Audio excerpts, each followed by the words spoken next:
Have you ever met someone in the workplace that you feel he or she is constantly positive, even though when they're receiving negative news, or even though it's apparent that it is a bad day, to the extent that you feel, hey, wait a minute, is that even toxic? So I'm very excited to dive into this topic with you today on debunking some of the myths surrounding positive communication in the workplace.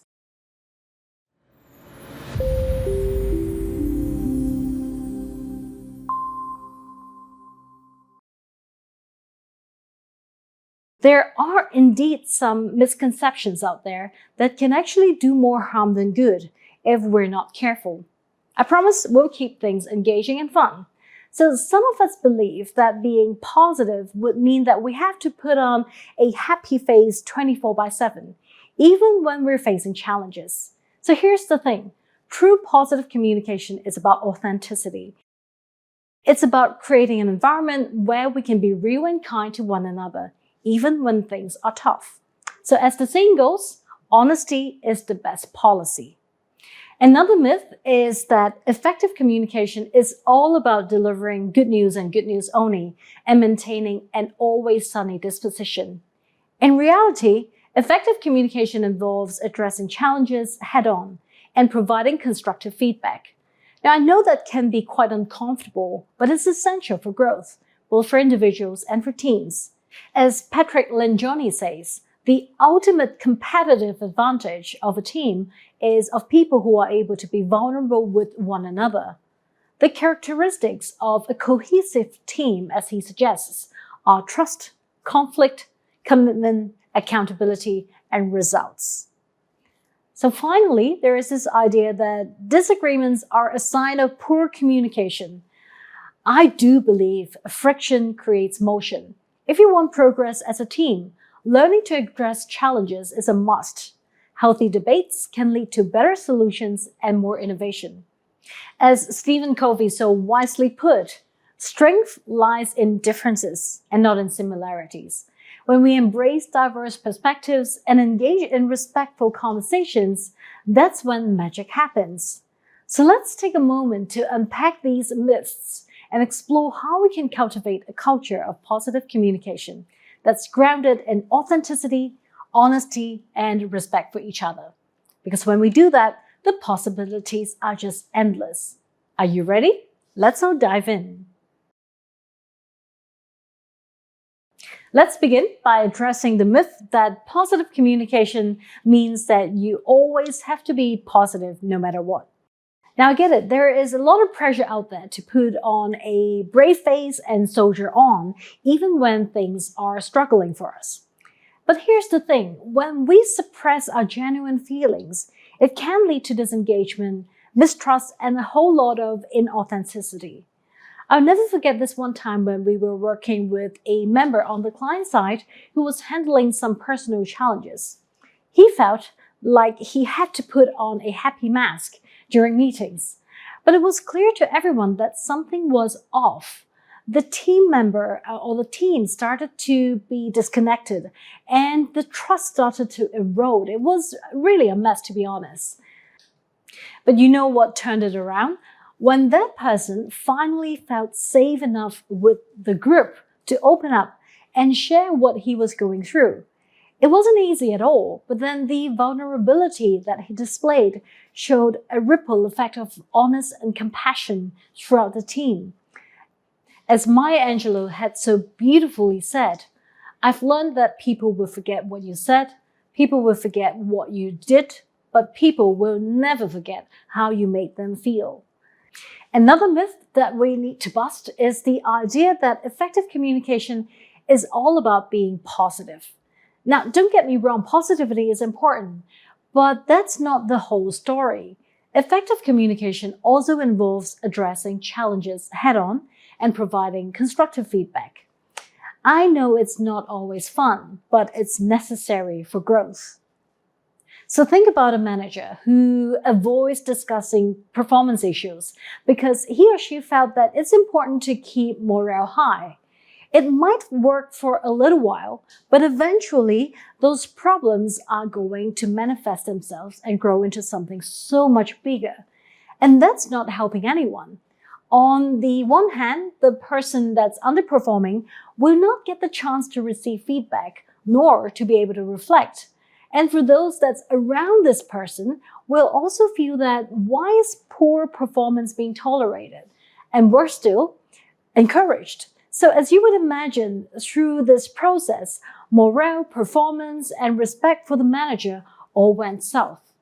This can lead to a culture of mediocrity that, it's being accepted, it's okay, and stifling innovation and excellence. Ultimately, team potential will be limited, and the organization as a whole might suffer from decreased productivity and missed opportunities for improvement. Finally, let's talk about disagreements. Now, I know it can be tempting to see disagreements as a sign that something is wrong or something's going wrong. But this is the thing. Healthy debates can actually lead to better outcomes and more innovation. When we encourage open discussion and embrace diverse perspectives, that's when creativity starts to flow. I still remember vividly when I was working on a project and there are different parties at the table simply stating their point of view. And we were struggling so hard to come up with a consensus to a complex problem. A was talking about their perspective, B were talking about their perspective, and it felt like we were in a stuck state. You know what shifted that around? When someone started to adopt the active listening technique, to really hear what's behind the story of the other parties and to try to understand what their values are. Amazingly, after that active listening technique being deployed and conversation flows, the collective team came up with an idea that was so much better than any idea that could have come up from the individuals themselves. So there you have it, my friends. The common myths about positive communication busted wide open. So positive communication is, in conclusion, about authenticity, honesty, as well as respect. It's about creating an environment where we can be real to one another and even when things get rough. So when we do that, possibilities are endless. Now, I know what you might be thinking. You might say, hey, Laura, this all sounds great in theory, but how do we actually put it in practice? So let's now dive into some of the specific strategies for navigating challenging situations and fostering positive communication. First, let's talk about navigating difficult conversations. The key is to create a safe space where everyone feels heard and respected, using phrases like, I appreciate your honesty and I want to understand your perspective better.